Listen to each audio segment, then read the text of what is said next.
Дүйнөнү каптаган пандемия Жалал-Абадтында бир топ залкарларын алып кетти. Жырткычтар алсызды аңдайт, орундуу ойлор, кыз алган жар сыяктуу белгилүү чыгармалардын автору жазуучу Касым Сулайманов өткөн жылдын ноябрында каза болду. 83 жашында өмүр менен кош айтышкан жазуучу чыгармачылыкка кеч аралашыптыр. Балдарынын айтымында анын алдыда дагы аткарчу чоң иштери болгон.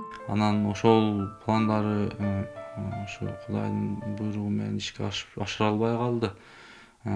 Ошону биз ашырганга аракет кылабыз. Барып акындын ушу бүт изилдеп баштаган болчу да.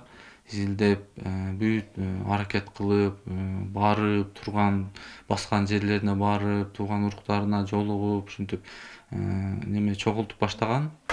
Анан ага дагы ошо жетише албай калды. Ошол нерселери калды эми биздечи.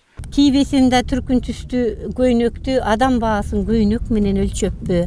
Кылтылыңдап кыйшык жолго баспастан жүрсөм экен эл ичинде өрнөктүү. Белгилүү акын Азада Бегимкулованын шакирти Акбермет Алымбаеванын да пандемия мезгилинде көзү өттү. Кесиби адабият мугалими болгону менен негедир анын ички туюму гезитке ыктап, ушул тармак менен кетүүгө шарт түзгөн. Ыр жазуу менен бирге акыркы көп жыл бою гезит сатуу менен алектенген. Тилекке каршы анын жазган чыгармаларынын баары кол жазма боюнча калды.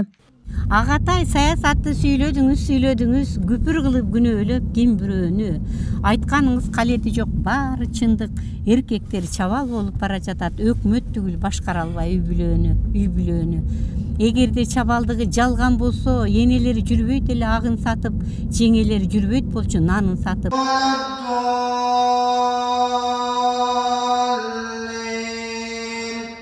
Бул сыяктуу көзөткөн облустагы өнөр адамдарына арналып Куран окулду. Иш-чараны Кыргызстан жазуучулар союзунун облустук бөлүмү облустук китепкана менен биргеликте уюштурган. Мында Касым Сулайманов, Аким Акжолов, Бермет Алымбаева, Сагын Эшме, Ысак Барпиев сыяктуу чыгармачыл инсандардын эмгек жолу эскерилди.